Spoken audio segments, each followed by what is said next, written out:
नमस्कार, सवेरा क्लासेस में आपका स्वागत है।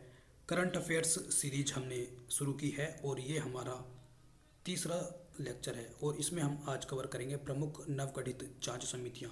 ये पिछले 1 से 1.5 वर्ष के दौरान गठित की गई हैं, ठीक है। और ये हमारा नवंबर 2022 तक अपडेटेड है और ये आगामी जो परीक्षाएं आ रही हैं 68वीं बीपीएससी प्रारंभिक परीक्षा और अन्य सभी परीक्षाओं के लिए ये महत्वपूर्ण है, ठीक। प्रदीप नंद्रा जोग समिति का गठन किया गया है डिफॉल्टरों से पैसे की वसूली करने के लिए, ठीक है। तो ये हमारा जो प्रश्न पूछा जाता है तो वो ऐसे पूछा जाता है कि कोई समिति दे दी जाएगी तो पूछ लेंगे इसका गठन क्यों किया गया है। एक तो ऐसा पूछा जाएगा या फिर ऐसा दे दिया जाएगा कि डिफॉल्टरों से पैसा वसूली के लिए किसकी अध्यक्षता में समिति का गठन किया गया है। तो इसमें दे देंगे 4-5 नाम दे देंगे आपको। तो ये दे देंगे कि प्रदीप नंद्रा जोग की अध्यक्षता में। तो इस तरीके से ये नाम दे दिया जाता है। तो ये जो समिति का गठन किया जाता है, एक तो ऐसा कर सकते हैं कि उसके काम के आगे लिख दे समिति, ऐसा कर देंगे डिफॉल्टरों से पैसे की वसूली के लिए समिति, इसकी अध्यक्ष कौन है, प्रदीप नंद्रा जोग। या फिर अध्यक्ष के नाम से समिति फेमस हो जाती है तो वैसा शुरू कर देते हैं, ठीक। नेताजी सुभाष चंद्र बोस की 125वीं जयंती हेतु समिति, यानी कि उनकी 125वीं जयंती मनाने हेतु समिति जो गठित की गई है उसकी अध्यक्षता कौन करेंगे। उसकी अध्यक्षता की है प्रधानमंत्री नरेंद्र मोदी जी ने, ठीक है। स्वतंत्रता की 75वीं वर्षगांठ मनाने हेतु समिति, इन दोनों की समिति के अध्यक्ष कौन है, प्रधानमंत्री नरेंद्र मोदी, इसके और इसके, ठीक है। तनावग्रस्त परिसंपत्तियों पर विशेषज्ञ समिति की अध्यक्षता कौन कर रहे हैं, वो कर रहे हैं केवी कामथ, ठीक है। आगे देखते हैं। पराली जलाने पर रोक संबंधी समिति का गठन किया गया है और इसकी अध्यक्षता की है न्यायमूर्ति मदन वी लोकुर द्वारा। आगे देखते हैं। स्वतंत्रता सेनानियों के कल्याण के लिए एक पैनल का गठन किया गया है, ठीक है। तो इसकी अध्यक्षता कौन कर रहे हैं,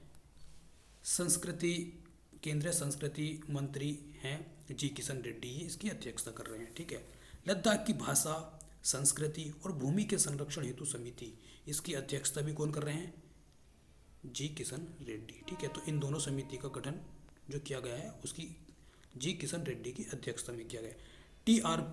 टीआरपी के आकलन हेतु एक समिति का गठन किया गया है,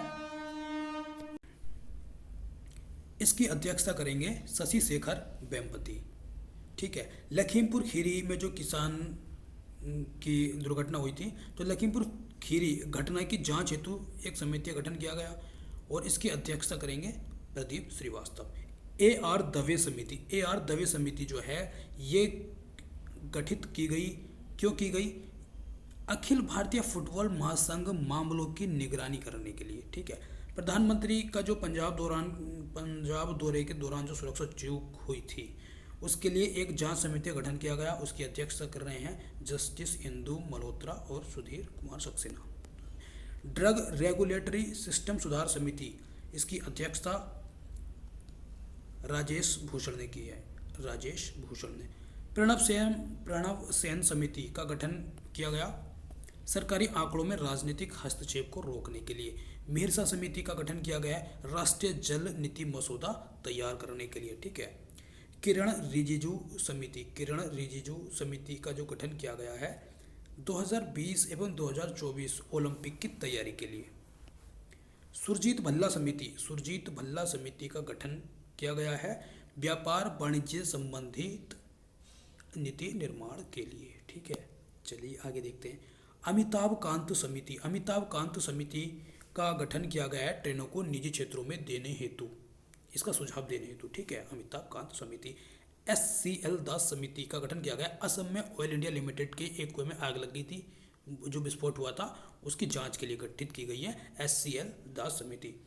मानव अधिकारों पर कोविड-19 का क्या प्रभाव हुआ है उसके अध्ययन के लिए एक विशेषज्ञ समिति का गठन किया गया है, इसकी अध्यक्षता की है डॉक्टर KS रेड्डी ने, ठीक है। राष्ट्रीय शिक्षा नीति 2020 जो जारी की गई है तो इसकी अध्यक्षता किसने की थी, इसकी अध्यक्षता की थी डॉक्टर के कस्तूरी रंगन ने। ये कई परीक्षाओं में पूछा गया है और आगे भी पूछने की संभावनाएं हैं। कोविड-19 वैक्सीन हेतु गठित अधिकार पैनल का अध्यक्ष है RS शर्मा, ठीक है। तो ये पिछले 1 से 1.5 वर्ष के दौरान जितनी भी जांच समितियां गठित की गई हैं उनको हमने यहाँ पर कवर कर लिया है। ठीक है, तो इनको याद करना ज़रूरी है, एक दो बार रिवीजन करना भी बहुत ज़रूरी है। आगे हम करंट अफेयर सीरीज का अगला लेक्चर को कवर करेंगे। धन्यवाद।